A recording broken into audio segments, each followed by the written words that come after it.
اللهم صل على سيدنا محمد وعلى آل سيدنا محمد. السلام عليكم ورحمة الله وبركاته.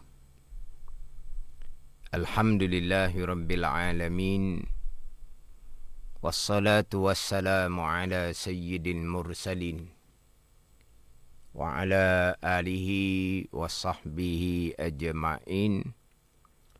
رب اشرح لي صدري ويسر لي أمري واحلل عقدة من لساني يفقه قولي.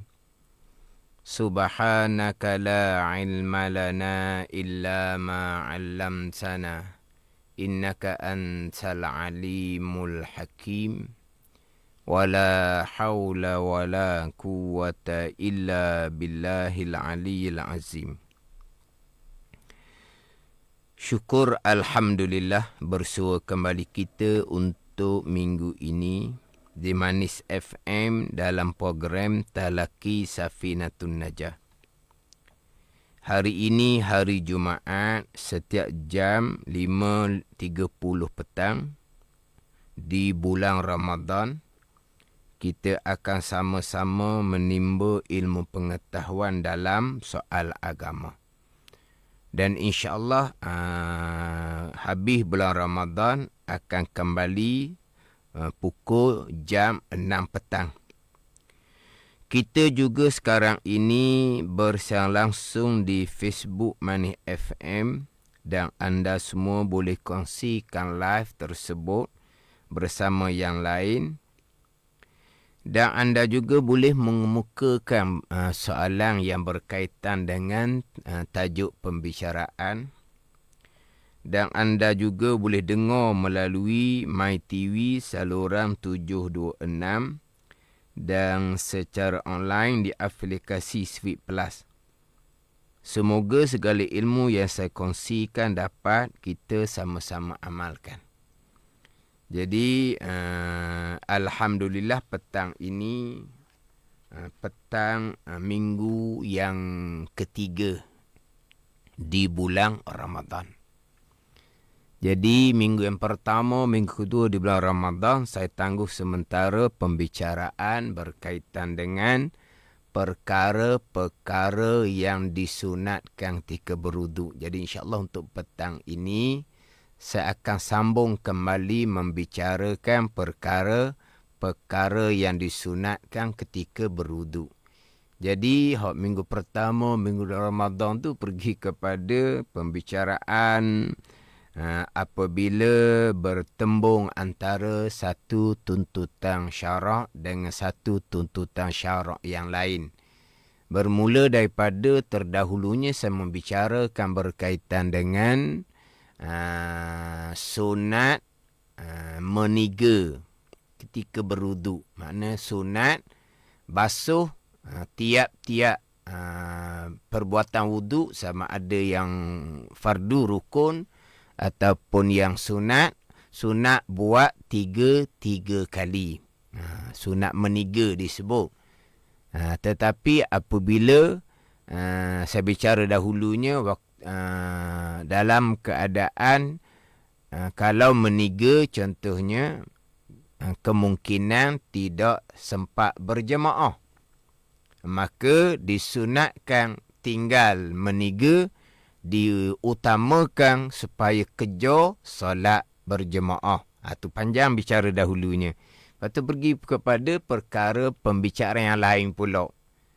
Sebab dalam tuntutan syarak ni, terkadang pada satu masa kita kena pilih antara satu tuntutan syarak. Maka saya pergilah kepada bertembung antara satu perkara sunat dengan satu perkara sunat yang lain. Yang mana yang afdal, yang sunat kita utamakan di antara mengerjakan dua perkara sunat yang kita hanya dapat kerjakan satu. Bertembung antara wajib dengan wajib. Pada saat tersebut, pada masa tersebut, bertembung satu kewajipan dan satu kewajipan yang lain, Maka antara dua kewajipan ni, manakah yang wajib dikerjakan? Antara dua kewajipan bererti satu kewajipannya wajib ditinggalkan. Tu bicara dah. Minggu yang pertama bulan Ramadan dan juga minggu kedua bulan Ramadan minggu lepas. Yang terakhir pula pergi pula kepada bertembung wajib dengan sunat.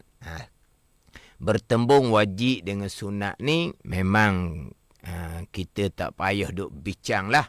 Tak payah duk kira banyak lah. Bila bertembung wajib dengan sunat, hak wajib dengan hak sunat. Maka wajiblah buat hak wajib. Wajib tinggalkan perkara sunat. Bertembung wajib dengan wajib pun, antara dua kewajipan tu, ada yang wajib, satunya wajib dikerjakan, satunya wajib ditinggalkan. Dua kewajipan. Satu kewajipan bertembung dengan satu kewajipan. Wajib kerjakan satu kewajipan dan wajib tinggalkan satu kewajipan yang lain. Kewajipan wajib ditinggalkan bila bertembung dengan satu kewajipan yang lain. Itu bicara hak minggu lepas. Apatah lagi kalau wajib bertembung dengan perkara yang sunat pada satu masa. Bertembung wajib dengan sunat pada satu masa, hak tu tak payah kira banyak lah hak tu, sebab wajib dengan sunat. Ni nak balik semula kepada pembicaraan sebelum tu adalah berkaitan dengan perkara disunatkan ketika berwuduk. Kemudian minggu lepas adalah beberapa soalan yang ada yang berkaitan dengan yang saya bicara minggu lepas. Ada yang tidak berkaitan, tapi insyaAllah lah kalau ada di kesempatan masa nanti, saya akan respon jugalah beberapa soalan yang saya ambil soalan minggu lepas.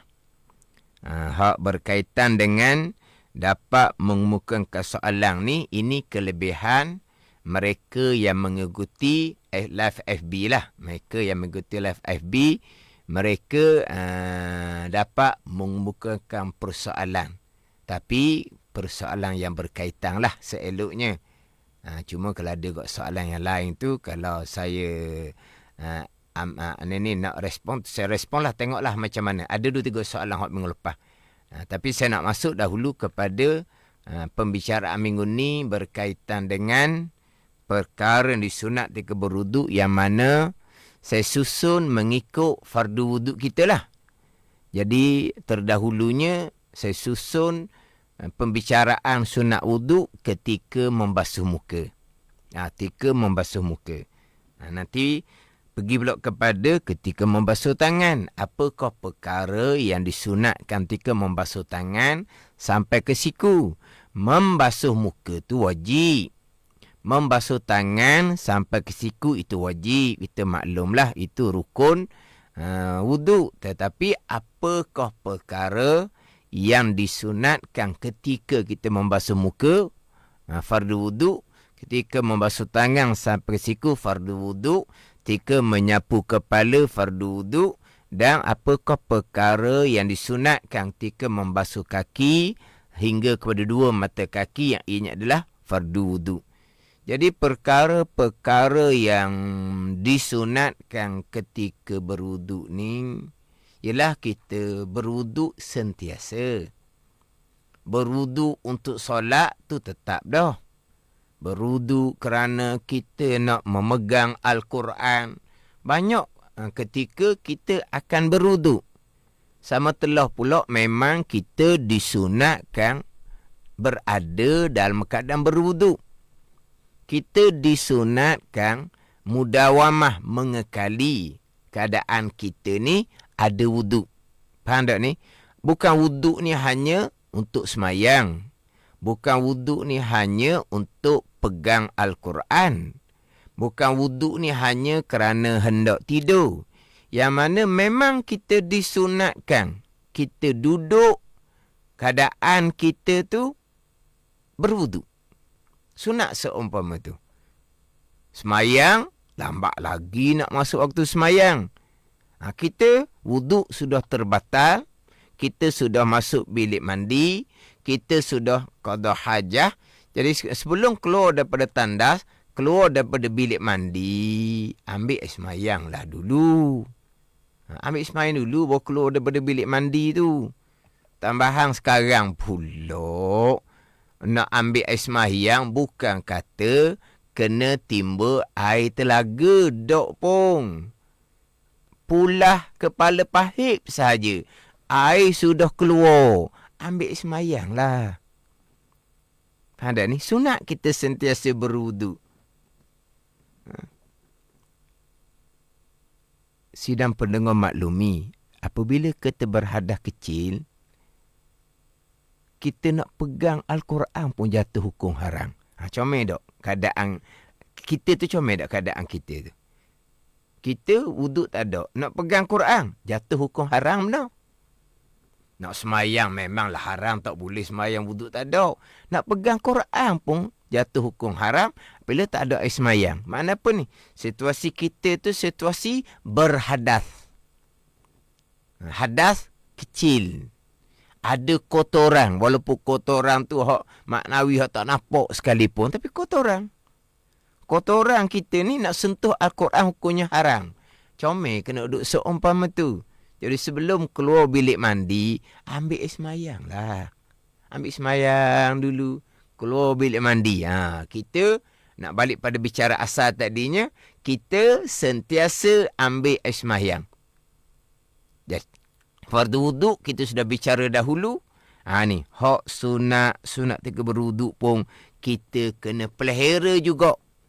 Dan kita buatlah sunat-sunat wuduk ni berlandaskan kepada ilmu pengetahuan. Ilmu yang kemah lah. Ilmu yang mantap, ilmu yang jelas, ilmu yang pasti. Jangan duduk nak pakai ilmu yang kita belajar masa budak-budak. Allah, budak-budak yang baru lepas mumayyiz. Balik pun belum laginya. Sekolah rendah. Belajar lebih kurang bab wuduk, fardu wuduk, sunat wuduk. Dia ajar pun reka-reka. Kita pun belajar, budak-budak pun belajar sambil gitu je. Lepas tu kita nak pakai ilmu budak-budak, nak bawa sampai ke tua, nak bawa sampai ke mati. Menasabah dok gitu. Ni wuduk ni ibadat. Ibadat besar wuduk ni. Nak semayang, nak tawaf. Syaratnya kena ada wuduk. Besar wuduk ni.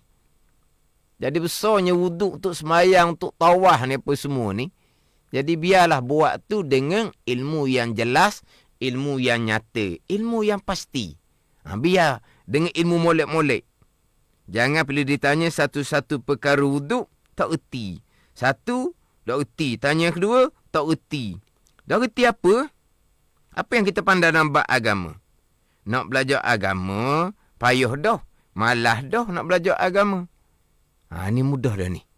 Buka radio, buka FB, boleh dengar melalui radio, mana FM, boleh ikuti melalui FB. Mudah dah sekarang ni untuk kita dapat ilmu. Jangan buat malah lah. Jangan kita ilmu dunia, sidang pendengar, belajar berpuluh-puluh tahun, tiba-tiba ilmu agamanya belajar pada masa budak. Siapa ketua pun tak mau belajar ilmu agama. Wa amal rajin, ambil wuduk sepanjang masa ambil wuduk, tapi ilmunya tak jelas, tak pasti. Tak nyata ilmunya. Ini ke kita nak menghadap Allah Subhanahu wa taala pada hari akhirah. Ilmu agama ni ilmu akhirat. Kita belajar ilmu dunia belah-belah tahun tu, siapa satu peringkat umur, ilmu tu kita buang dah. Ilmu tu kita buang dah. Kita tak cara dah ilmu tu. Kita pecing dah ilmu tu pun kita tak mutalaah dah. Tak baca dah, tak buka dah bukunya. Atas dunia pun ilmu tu pun tak pakai dah. Ini ilmu akhir, ilmu agama nak buat mati. Biar betul-betul jelas ilmu kita. Diri kita sama, keluarga kita sama. Jangan biarkan diri kita, keluarga kita dalam kejahilan. Berwuduk dengan buat-buat gamuk-gamuk. Bersembahyang dengan buat-buat gamuk-gamuk. Ini bukan. Ini bukan orang nak akhirat. Ini bukan orang nak akhirat. Sidang pendengar, kita berada di bulan Ramadan. Kita berada di bulan yang penuh barakah, penuh kerahmatan, bulan keampunan. Orang yang tak dapat kerana barakah rahmat kepada Ramadan, dia akan dapat kecelakaan daripada Allah Subhanahu wa taala. Nak dapat rahmat, barakah, keampunan Ramadan, prasyarat dia kena cukup. Akidah kena betul. Ibadah kena betul. Wuduk dengan ilmu molek-molek. Semayang dengan ilmu molek-molek. Berjemaah dengan ilmu hukum hakam berjemaah molek-molek. Hati kena baik. Ini bulan yang suci, bulan Ramadan. Diturunkan kitab yang suci, kitab Al-Quranul Karim. Mana pun ni, kena sentiasa kemahkan ilmu diri, ilmu keluarga kita, ilmu untuk menghadapi hari akhirah, ilmu kita nak ibadah sebagai bekalang selepas daripada kita mati. Ini tak sikit lah ni sebelum nak sambung balik berkaitan dengan perkara yang disunat berwuduk. Sebab kadang-kadang orang ni diwak rekah, diwak kira macam alah perkara sunat wuduk ni budak-budak. Betul, budak-budak. Tapi walaupun ilmu budak-budak, terkadang orang tua sekalipun tak ada ilmu budak-budak ni. Tak ada. Dia pakai buat cara ikut suka dia sahaja. Yang lagi berat orang tua yang jahil ni, kalau ada kuliah-kuliah agama pun, dia akan undur diri. Ni berat akhir zaman ni.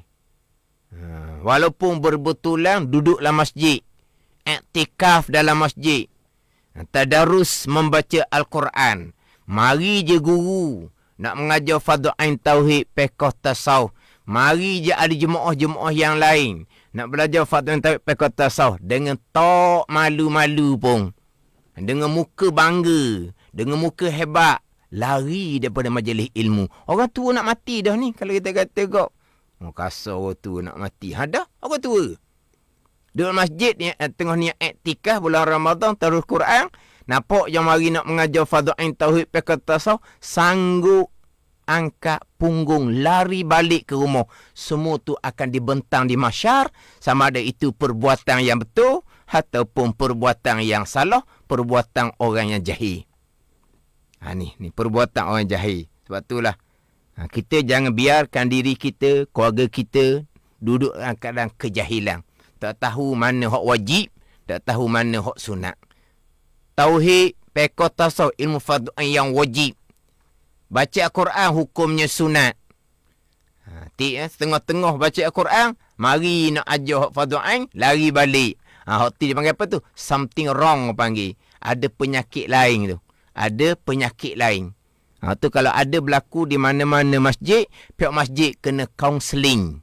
Pegang molek, mak haji. Kenapa sebut mak haji? Mak haji yang buat, ayah haji tak ada buat.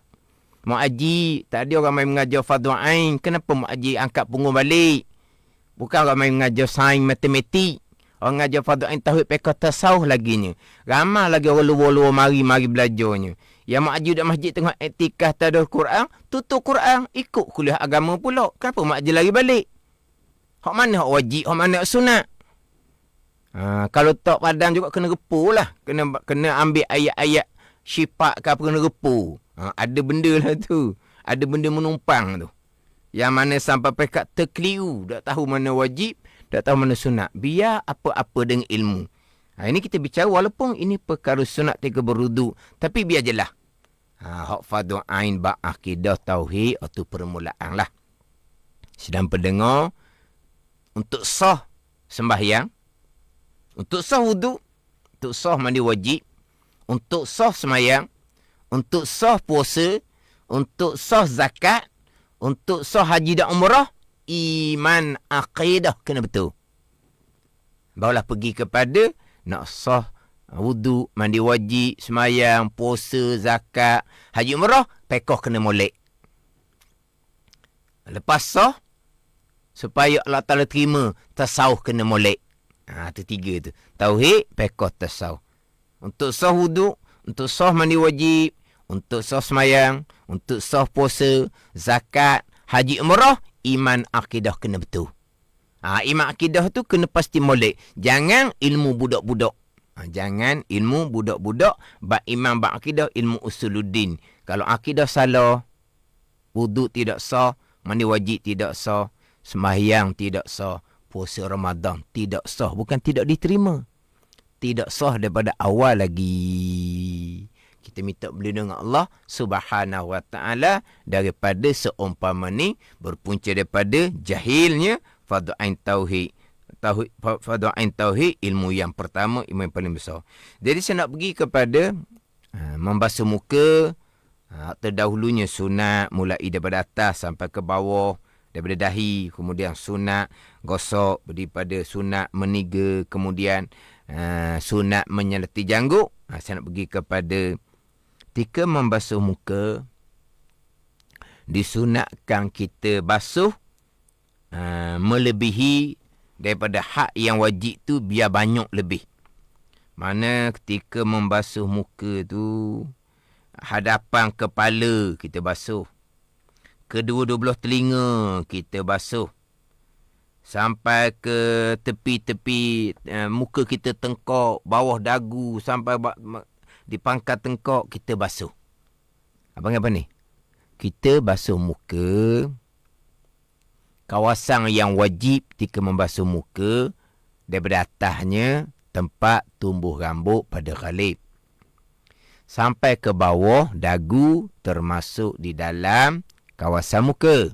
Itu kita bicara dahulu. Ketika membicarakan fardu wuduk yang kedua, membasuh muka. Diceritakanlah kawasan muka. Kanan ke kiri, kawasan muka adalah antara anak telinga kanan, aluh tu di tengah telinga, anak telinga kanan hinggalah anak telinga kiri. Kemudian ketika kita membasuh muka, wajib basuh lebih sedikit. Wajib basuh lebih sedikit. Makna tempat tumbuh rambut tu biar lebih sedikit. Wajib.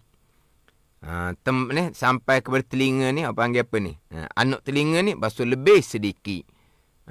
Dagu pun basuh lebih sedikit, tu wajib. Yang saya sebut sekarang ni, biar lebih lagi banyak. Mana di hadapan kepala tu kita naik sampai ke tempat ubung-ubung ni kita basuh. Telinga 12 kaki kanan kita basuh. Sampai ke pangkal tengkok pun kita basuh. Kan kita biasa tengok kan orang berwuduk basuh sampai keluar. Hak luar tu hukumnya sunat. Hak basuh lebih tu hukumnya sunat. Yang mana di padang mahsyar, di padang mahsyar ada tandaan kesan wuduk. Ada tandaan kesan wuduk. Apabila dia basuh muka melebihi daripada kawasan yang wajib tu. Melebihi daripada kawasan yang wajib. Ada nur, ada cahaya. Di muka ada nur, ada cahaya. Di kawasan-kawasan dia berwuduk yang melebihi dia tu. Mana basuh lebih banyak, lebihlah tandaan pada hari akhirah. Itu ketika membasuh muka, sunat. Kalau ketika membasuh tangan pula, ketika membasuh tangan sampai ke siku, itu kawasan yang wajib dibasuh. Kemudian sunat basuh lebih laginya, sampailah kepada pertengahan lengan.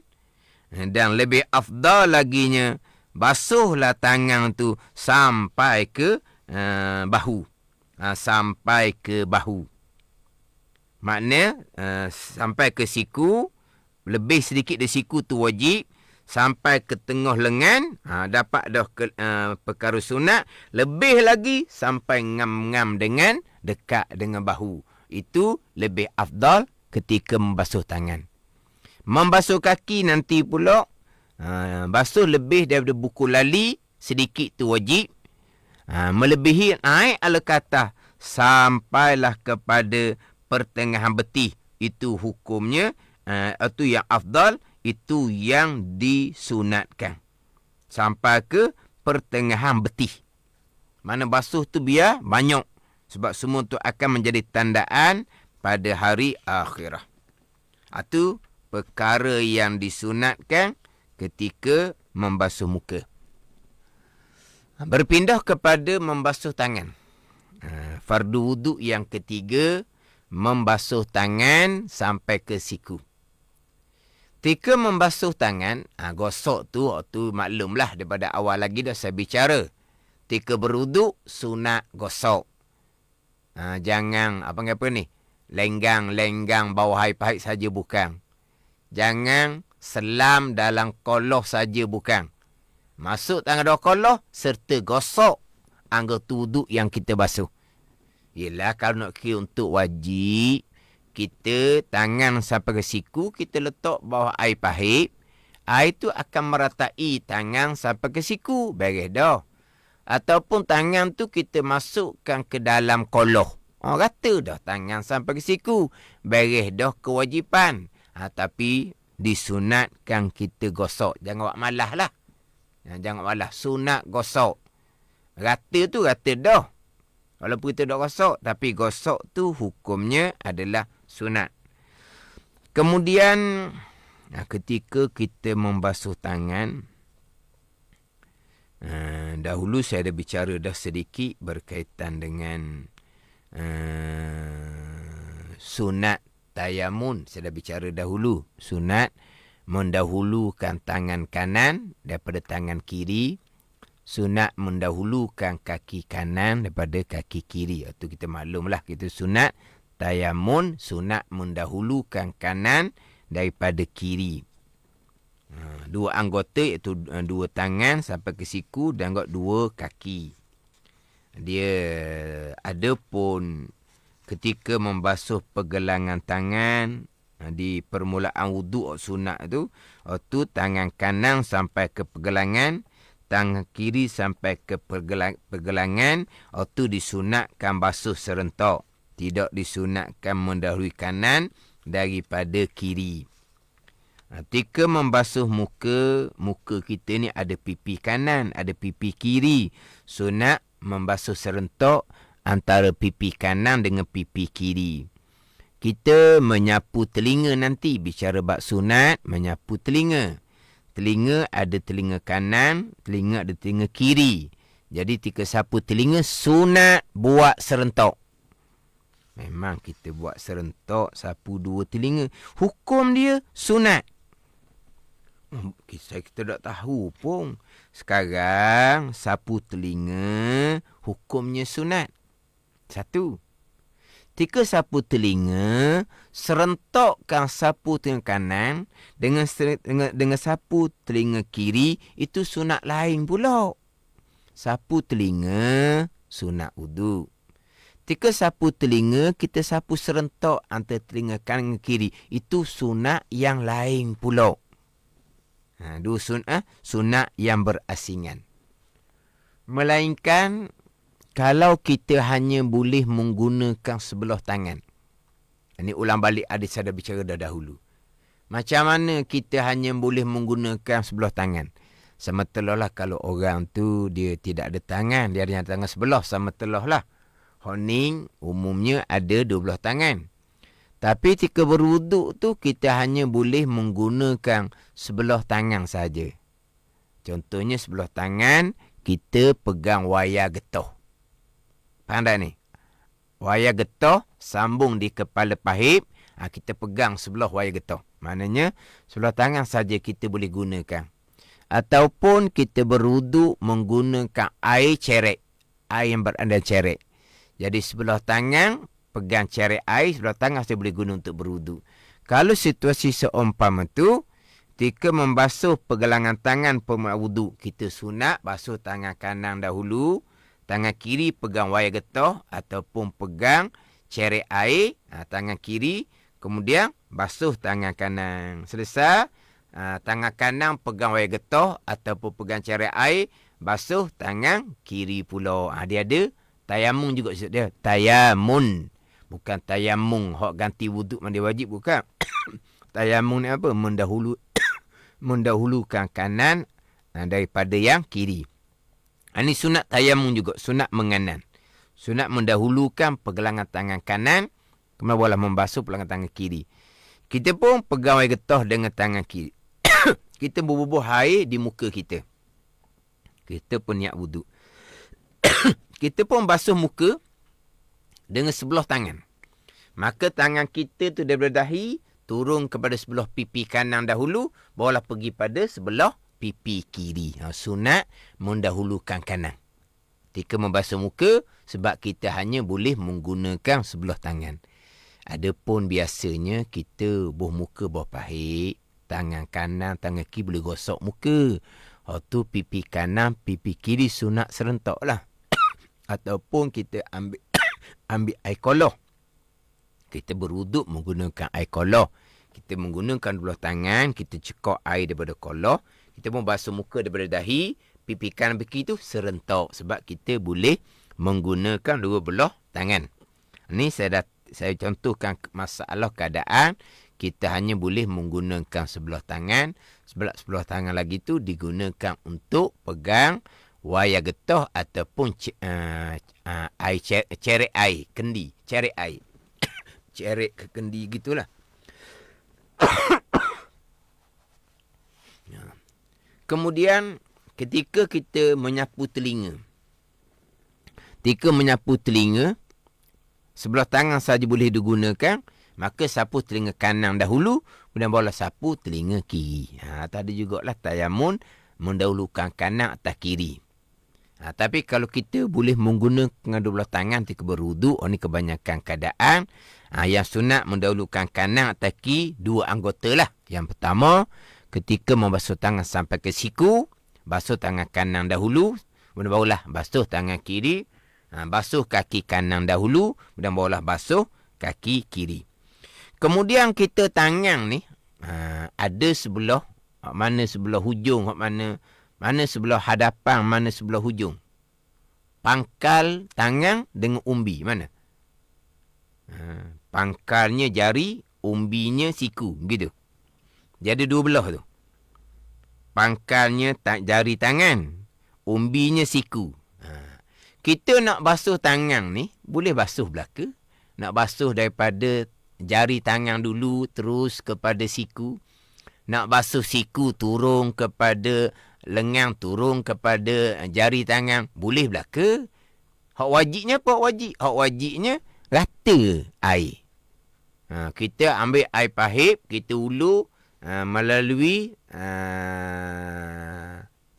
jari dahulu, hujung jari. Tu air turun sampai ke siku. Boleh. Kita nak pusing tangan, nak letak siku dulu bawah pahit. Kemudian air tu turun kepada hujung jari. Janji rata. Sama juga ketika basuh kaki. Basuh kaki sidang pendengar, boleh je. Kaki nak basuh mulai dengan jari kaki dulu. Boleh. Nak mulakan daripada tumit dahulu, barulah air tu turun kepada jari kaki. Boleh. Janji rata air. Rata air tu wajib. Nak pergi pada sunat ni pula. Sidang pendengar, kita ni bukan pemalas. Orang kita ni umumnya, kalau kita tahu hak sunat, kita akan buat, kita tak akan tinggal. Kita ni sebenarnya tak tahu. Sunat je, mudah je. Tapi tak tahu je. Sunat je, mudah je, tak tahu. Dan tak tahu panggil apa? Jahil. Jahil perkara sunat. Jahil perkara sunat. Jahil perkara sunat ni nak sebut. Kita wuduk sama-sama. Belajar tak embuh tua dah. Daripada budak pakai tua tak tahu pun hak mana sunat.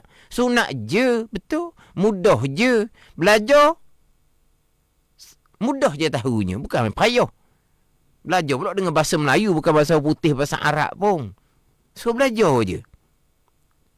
Orang mengajar, kena kecaya orang mengajar. Kena kecaya orang mengajar. Ni orang mengajar mari kita lari. Tu tak masuk book tu. Tak masuk book. B-O-O-K. Tak masuk buku tu. Tua pun tua jahil gitu. Betul lah. Tak buat sunat tak berdosa. Tapi kita nak dapat kesempurnaan wuduk. Kita nak dapat kesempurnaan wuduk. Jadi kita basuh tangan ni. Sunat basuh daripada hujung jari. Untuk nak sampailah kepada siku. Makna apa ni? Kita masuk tangan kita bawah pahit. Kita masuk hujung jari masuk. Bukan masuk pusing tangan masuk siku dulu. Masuk hujung jari, kita pun gosok sampai ke siku. Tangan kanan selesai 3 kali. Bukan tangan kiri gosok selesai 3 kali. Mulai daripada hujung jari. Kalau mulai daripada siku, kurang satu perkara sunat. Kurang satu perkara sunat. Jangan kalau mulai daripada siku, boleh bukannya. Tapi rasanya payah kalau kita nak basuh tangan melalui siku dulu. Kalau kita buat air pahit kan, mudah kita ulur jari dulu, lepas tu air turun ke siku. Ada juga kadang-kadang diulur siku dulu. Kurang satu perkara sunat. Perkara sunat mudah saja kita buat. Perkara sunat ni pula di bulan Ramadan. Di bulan Ramadan ni perkara sunat digandakan 70 boleh pahala wajib. Ni bulan Ramadan. Tak sedap main sunat je lah. Kita ni bulan Ramadan ni. Tak ada ni. Saya memang basuh daripada hujung jari dahulu, barulah sampai ke siku. Hari ni baru tahu sunat. Tapi saya tak tahu sunat. Tapi tak tahu pun kebetulan saya buat tu betul. Kebetulan je, bukan dengan ilmu. Dah kalau kebetulan boleh pahala sunat, ulama berbeza pandangan. Kalau kita buat berbetulan perkara sunat, berbetulan bukan buat dengan ilmu, satu orang kata, berilah pahala jugalah ke dianya. Sebab dibuat berbetulan betul. Siapa tangan? Dah. Wal amalu tabi'uh, Nabi kata. Amal Nabi suruh turut ilmu, bukan turut kebetulan. Kalau tak ikut ilmu, tak boleh pahala. Walaupun kebetulan betul sekalipun. Baik ni. Jadi kalau kebetulan betul, kita pakai apa kata boleh pahala lah. Tapi nampak tak di situ. Makna tak ertinya kita. Tu walaupun perkara sunat, perkara wajib kita tahu belaka ke? Perkara sunat je dah wajib tahu belaka kalau tak belajar. Tu kata dia kena belajar sampai ke mati. Kita tak ada amal banyak kita ni. Semai sunat pun tak banyak. Ramadan pun Tarawih 20 rakaat pun berapa kerat je adanya. Tak ada. Kita semai sunat pun tak banyak. Amal sunat pun tak banyak. Antara pahala besar adalah kita sentiasa duduk dalam majlis ilmu. Faham tak sedang pendengar? Ilmu tu pahala besar. Kalau kita rajin main sunat ratus-ratus rakaat sehari semalam, okey juga. Dok.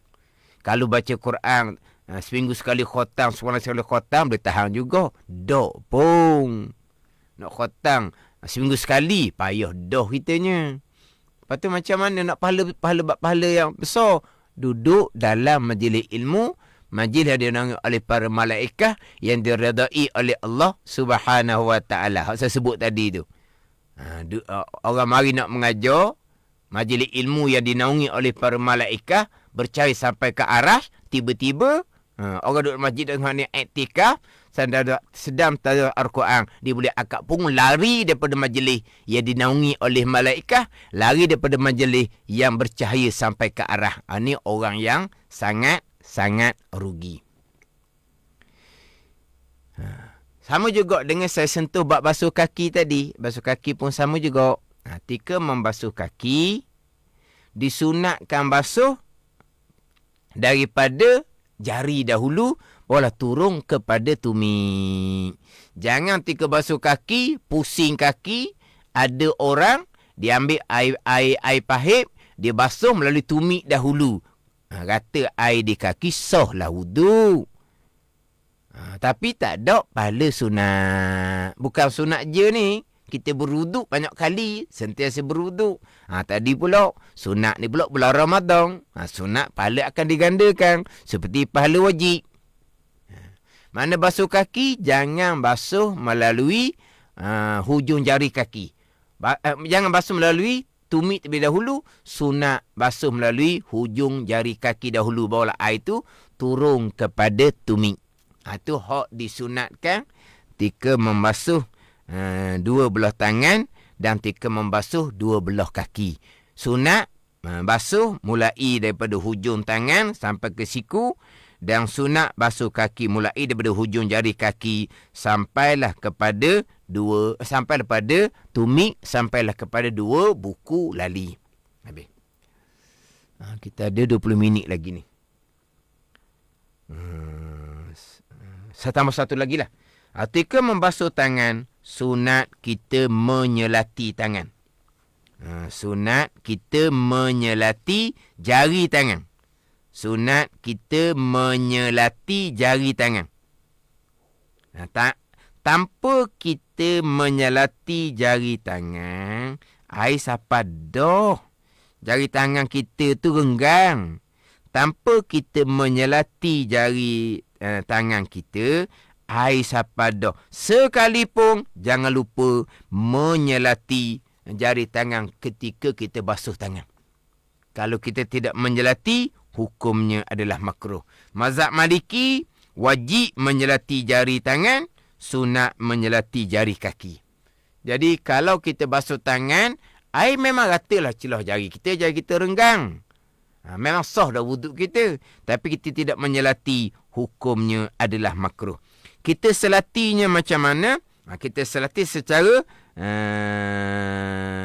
tashbik dia panggil. Secara kita datangkan tangan kanan di atas tangan kiri di atas belakang tangan kanan. Selati.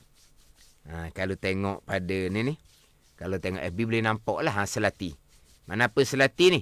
Kita selati, kita datangkan tangan kiri, kita datangkan tapak tangan kiri di atas belakang tangan kanan. Kita selati tangan kanan. Kita selati tangan kanan dengan bahawa kita jadikan tapak tangan kiri di atas belakang tangan kanan, kita pun selati.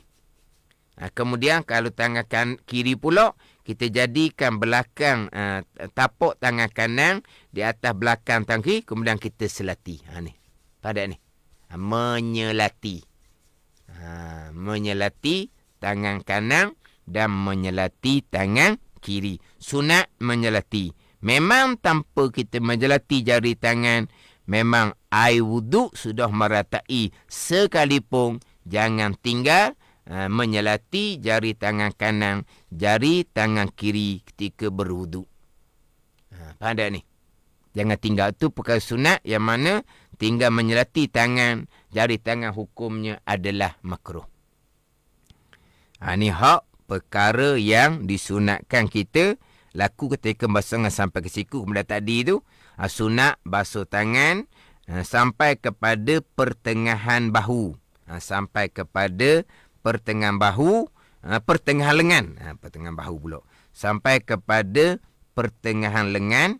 Yang afdal laginya, biarlah habis meratai kita punya lengan sampailah kepada bahu.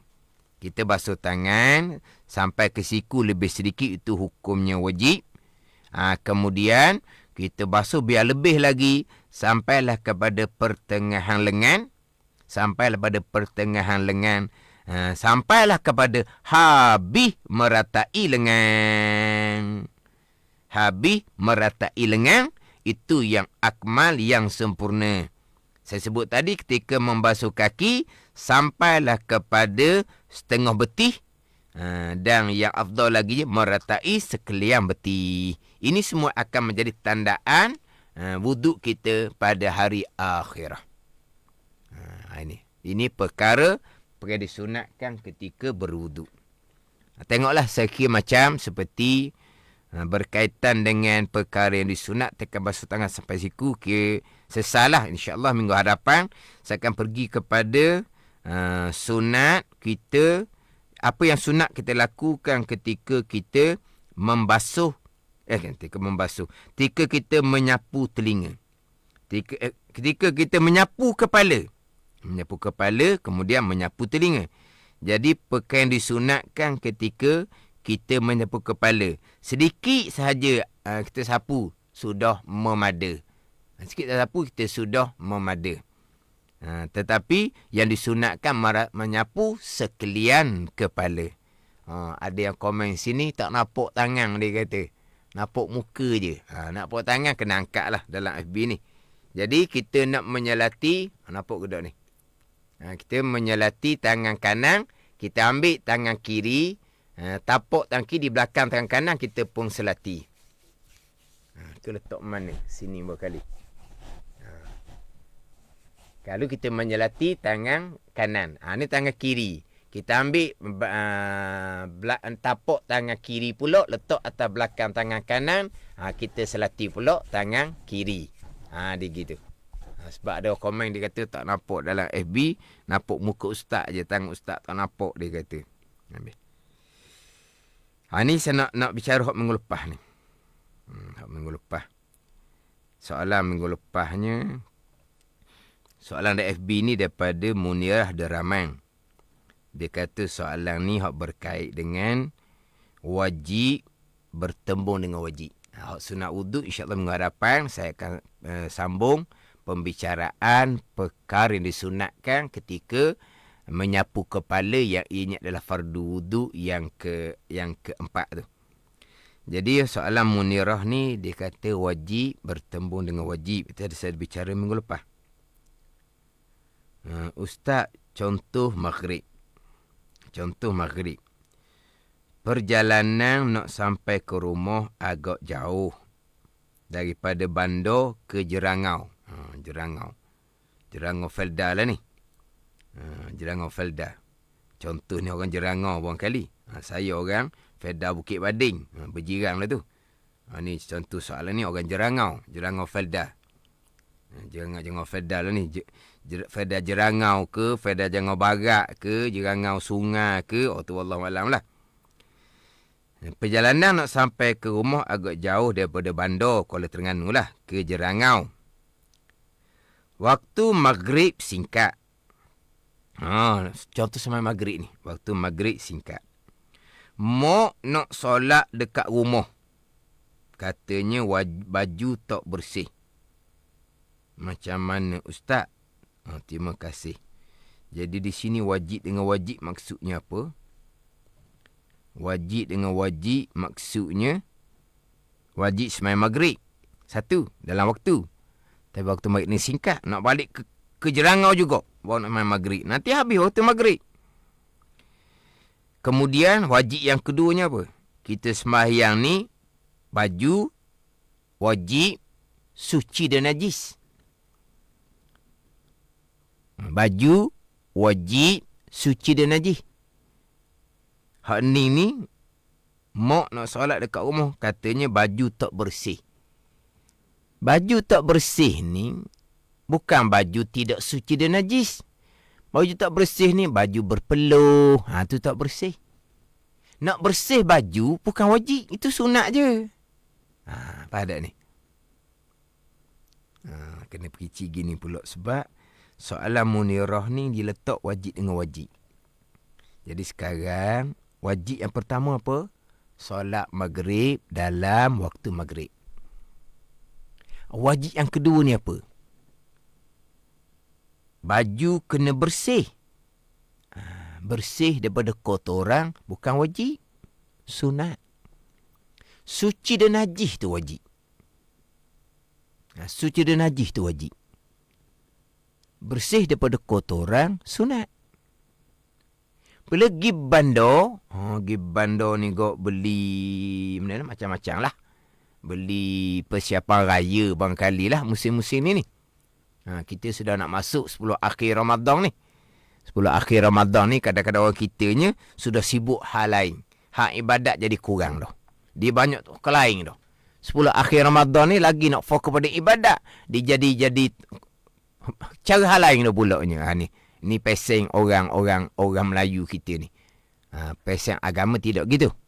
10 akhir Ramadan lagilah kita nak awak ibadat. Hak lagi beratnya 10 akhir Ramadan ni lagilah nak menyakiti hati jiran dengan bunyi mercung. Minggu lepas saya dah sebut dah. Dan minggu lepas memang banyak orang komen. Orang komen dalam FB. Sangat-sangat sakit hati dia kata. Anak kita kecil. Kanja, keju anak kita sekali mercung tu bunyi kuat atas hatap. Sangat-sangat sakit hati. Ni dosa besar saudara-saudara. Dosa besar menyakiti hati jiran. Saya pesan dah minggu lepas. Mak ayah, jangan gunakan rezeki daripada Allah Ta'ala untuk beli mercung, untuk menyakiti hati jiran. Dosa besar, dosa dengan anak Adam.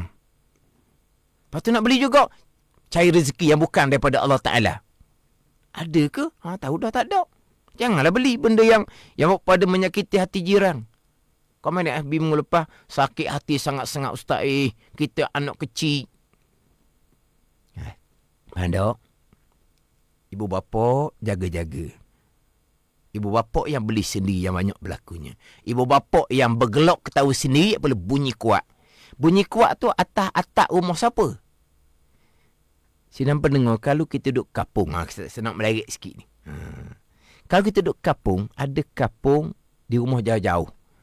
Satu rumah tu sekar. Satu rumah tu 2 ekar. Ada? Kapung-kapung. Satu rumah tu sekar, 2 ekar. Luah. Rumah jauh-jauh. Makna diletupkan mercung tu masih lagi atas langit. Tanah dia lah kita kata. Rumah jiran jauh juga. Tu pun kena jaga juga.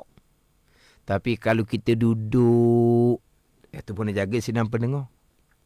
Sebab dia kuat ni, kejut kalau kuat. Memang kejut. Kejut. Faham tak? Tapi kalau kita duduk kampung yang rumah berdekatan, memang pasti mercung tu meletup atas atap rumah orang. Masya Allah lah seumpama tu. Ramadan tak ada erti pada orang seumpama ni. Ramadan tak ada erti pada keluarga yang seumpama ni. Itu bukan ajaran agama. Itu bukan ajaran agama. Jaga keluarga kita molek. Jangan buat kerja berdosa besar menyakiti hati jiran. Ingat baik dosa dengan anak Adam. Kita akan bayar dengan pahala pada hari akhirah.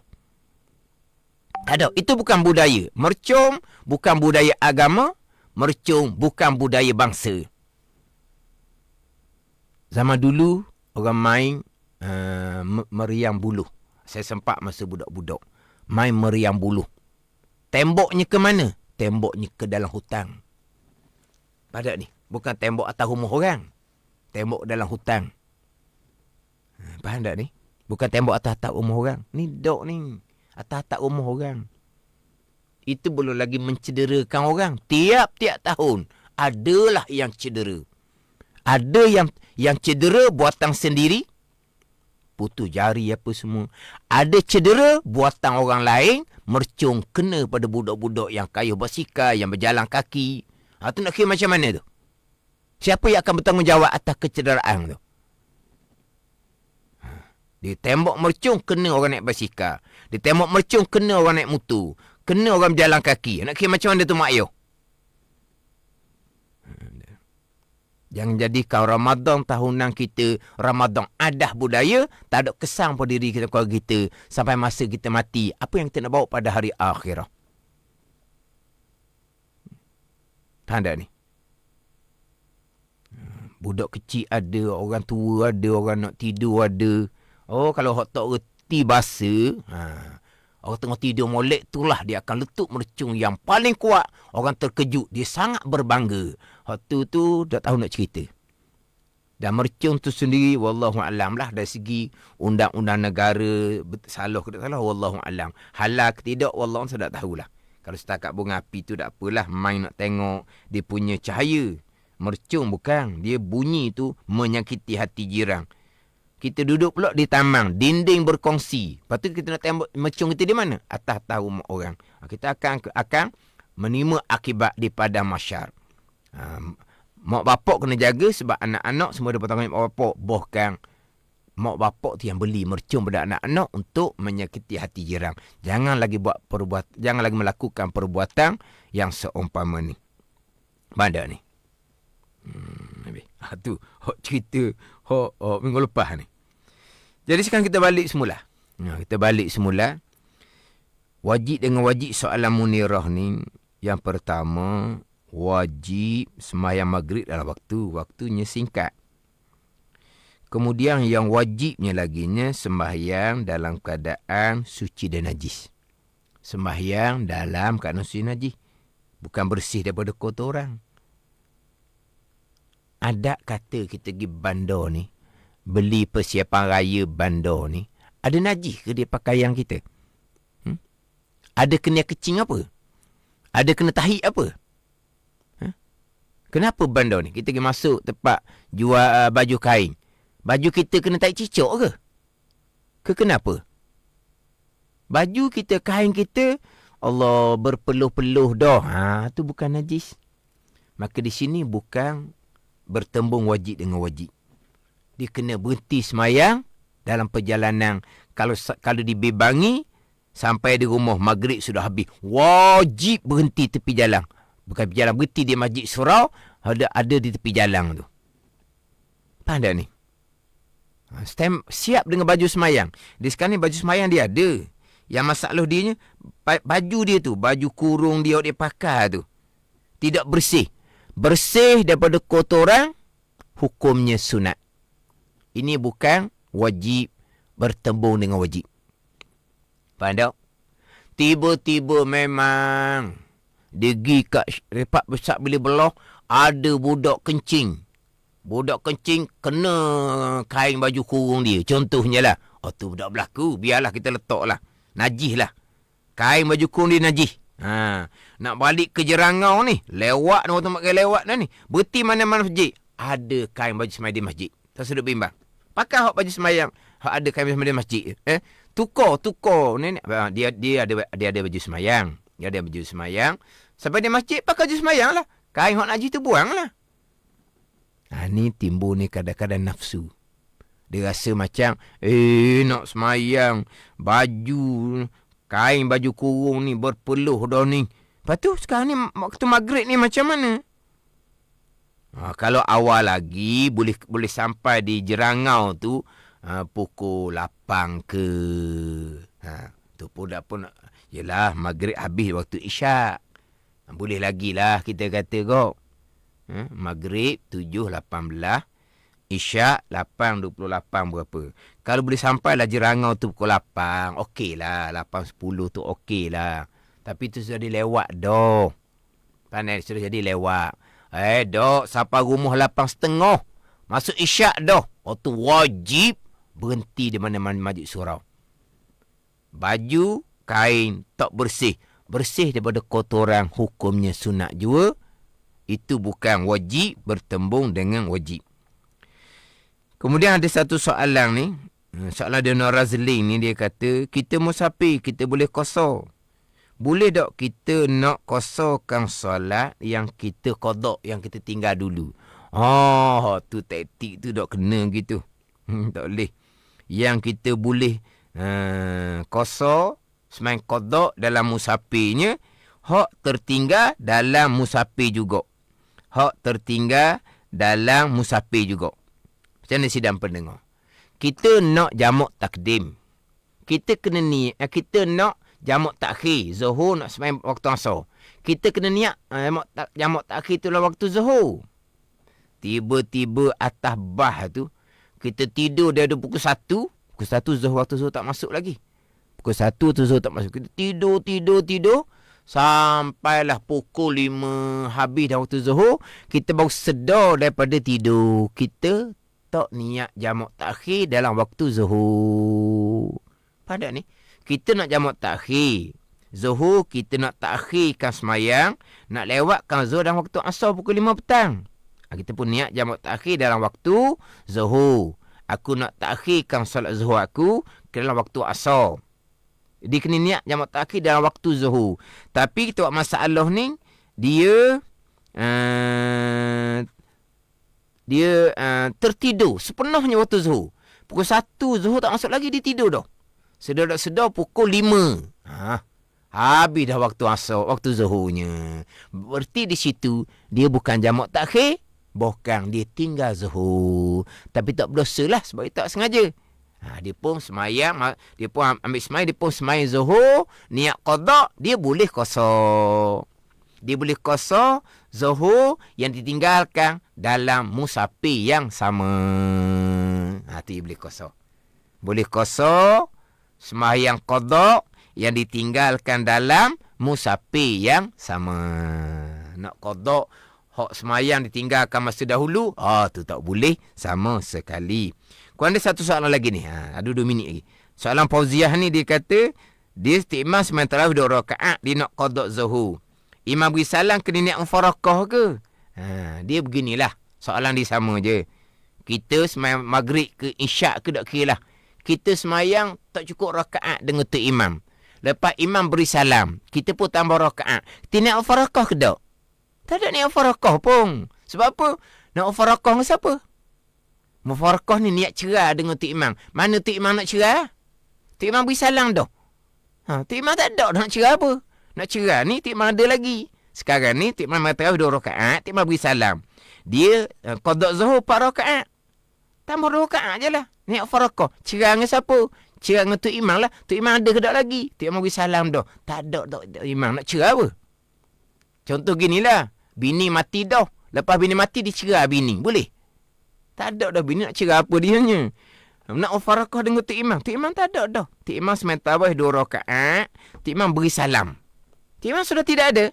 Dia qada zuhur. Dia pun bangun tambah 2 rakaat. Tak ada niat farakah pun. Bangun je lah. Tambah 2 rakaat.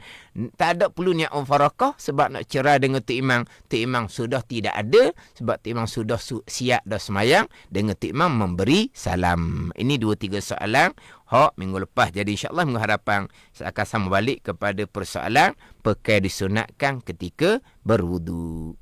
Wallahu a'lam. Bismillahirrahmanirrahim. Alhamdulillahirabbil alamin. Wassalatu wassalamu ala sayyidil mursalin wa ala alihi wa sahbihi ajma'in. Allahumma aftah alaina futuhal arifin. Allahumma allimna ilma akdamin wa fahimna famasabikin warzuqna ruqat talibin. Allahumma zidna ilman wa alhiqna bis salihin. Wa sallallahu ala sayyidina Muhammadin wa ala alihi wa sahbihi wa sallam. Walhamdulillahi rabbil alamin. Wassalamu alaikum warahmatullahi wabarakatuh.